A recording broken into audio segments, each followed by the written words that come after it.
mi nombre es Luciano Chiang y en este video les quiero mostrar un efecto electromagnético curioso que se produce y tratar de explicar el modelo matemático que lo gobierna. Entonces tengo acá un tubo de cobre de 1 metro de largo, de 25 milímetros de diámetro interior y de un espesor de pared de 1 milímetro.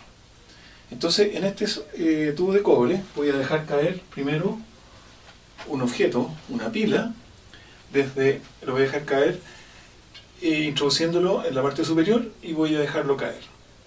Y observen ustedes lo que ocurre. Cayó rápidamente como era de esperar, la pila.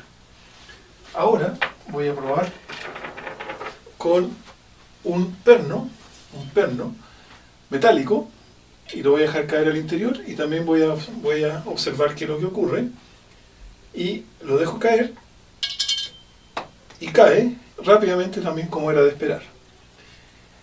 Ahora voy a tomar este imán de neodimio de grado N35. Este es un imán que tiene 25 milímetros de diámetro por aproximadamente 30 milímetros de largo. Es de forma cilíndrica y fíjense lo que ocurre cuando lo introduzco por la parte superior del tubo. Lo voy a introducir acá y fíjense lo que ocurre. Lo dejo caer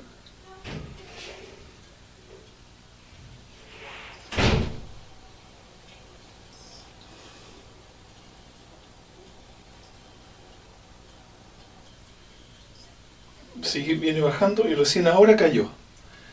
O sea, se demoró bastante más que los ejemplos anteriores. Lo voy a repetir para que quede bien grabado. Entonces tengo el imán acá, lo introduzco en la parte superior del tubo y lo dejo caer. Y ahora voy a esperar que salga por este extremo.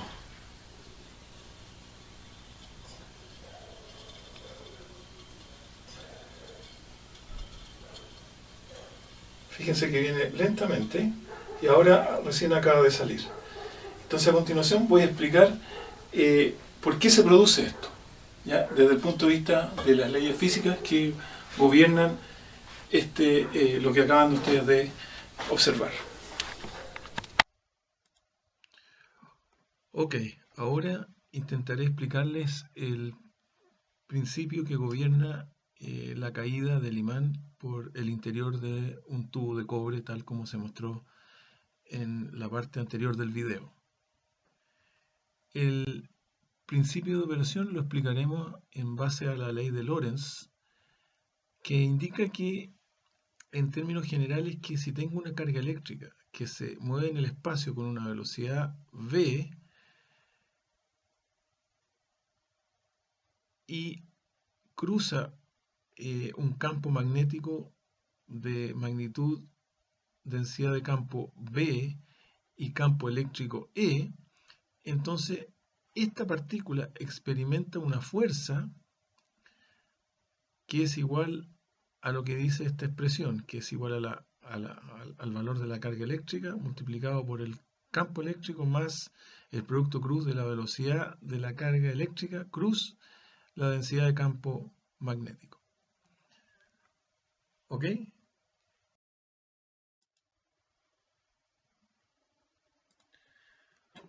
Ok, entonces en el caso del imán cayendo por el interior del tubo, tenemos que el imán va cayendo con una velocidad v imán y a su vez está experimentando una fuerza de frenado F imán.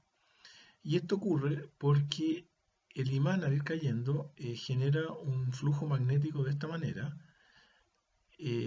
tal como se muestra en la figura, asumiendo que el norte está acá abajo y el polo sur está acá arriba.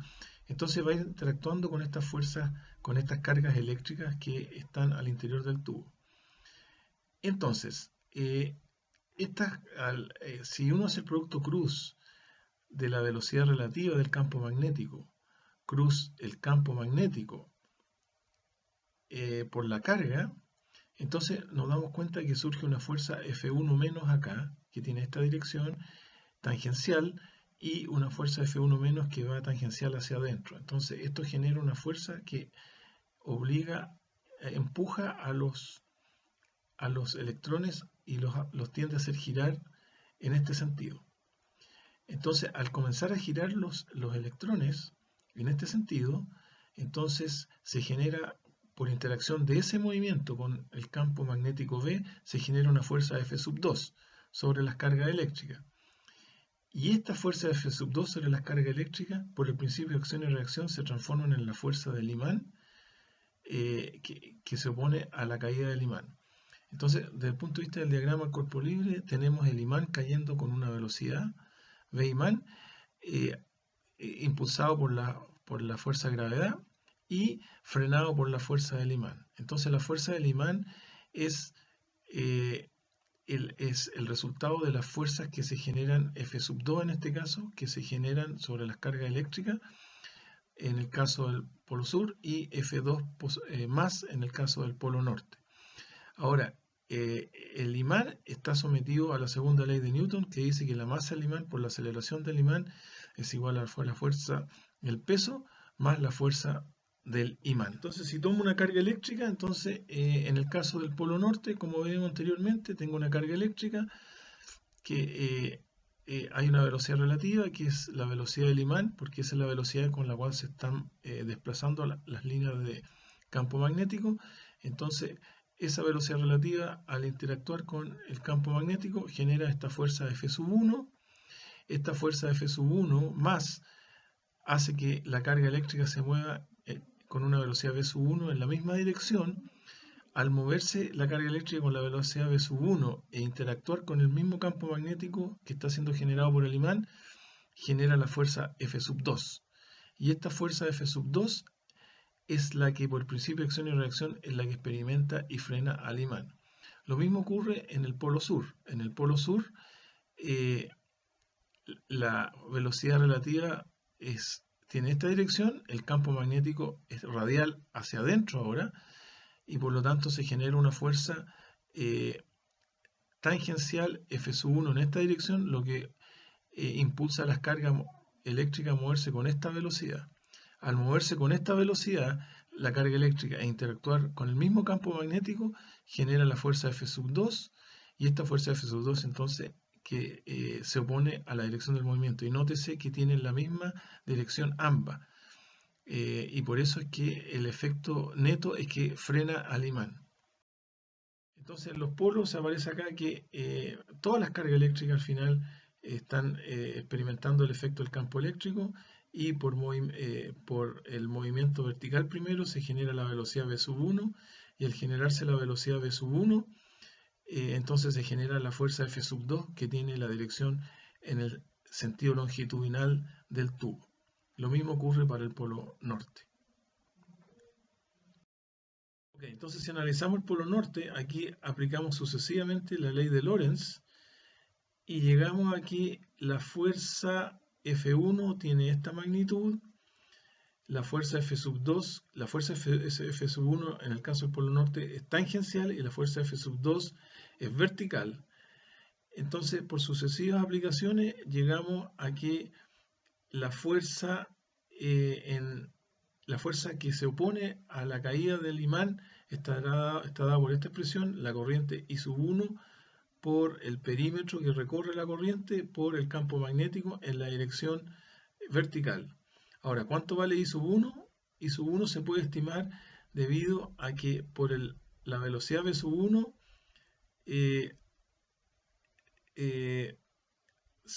digamos, eso es una corriente eléctrica y que está producida por la fuerza F1, que a su vez produce un voltaje que está dado por esta expresión, y el voltaje partido por la resistencia, que en este caso es la resistencia de un pedazo del tubo donde están circulando, en la zona donde están circulando estos electrones, estaría dado por la resistividad, por el largo partido por el área.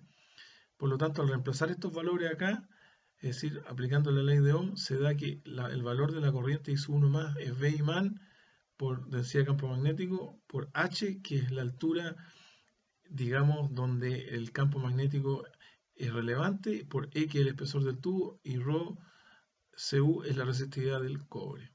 Entonces finalmente obtenemos una expresión para la fuerza F2 generada en el polo norte, que está dado por esta expresión de acá. En el polo sur obtenemos expresiones similares, como se ve acá, y llegamos entonces a que la fuerza en el polo sur tiene la misma dirección y la misma magnitud que tiene la fuerza en el polo norte. ¿Ok? Entonces la fuerza total que experimenta el imán, la suma de las dos, al sumar las dos se obtiene esta expresión, y entonces al introducir esta expresión en la expresión de masa por aceleración, se obtiene esta ecuación, y esta es una ecuación diferencial de primer orden que tiene una solución conocida. Esta es una solución, una ecuación clásica. Entonces esto da que la velocidad del imán tiene una respuesta exponencial, pero este exponente de acá, digamos, rápidamente tiende a cero, y por lo tanto se llega a una velocidad de equilibrio del imán que estaría dado por la masa del imán, por la aceleración de gravedad, por la resistividad del cobre, partido por el perímetro que recorre la escala eléctrica en el tubo, por la densidad de campo magnético que se genera por el imán y por la altura efectiva del flujo magnético y el espesor del tubo. Entonces, esto quiere decir que si yo quiero que el imán vaya más rápido, es decir, tenga menos frenado, tengo que aumentar la resistividad al cobre, es decir, tengo que hacerlo más malo para conducir. Puedo aumentar la masa del imán, o si quiero disminuir la velocidad del imán cayendo, tendría que conseguirme un imán tal vez de mayor digamos, fuerza magnética. Entonces, la ecuación que vimos anteriormente es una ecuación de tipo exponencial y asintótica al infinito con el tiempo, y se caracteriza esta ecuación por tener una constante de tiempo que está dado por esa expresión, y por un valor que es representado por la constante de tiempo, que es cuánto se demora en alcanzar el 63,2% de la velocidad de régimen. Y la velocidad de régimen queda dada entonces por esta expresión de acá. Eso es, traté de explicar matemáticamente las ecuaciones que rigen el movimiento del imán al interior del tubo cuando va cayendo. Espero que este video haya sido útil. Muchas gracias.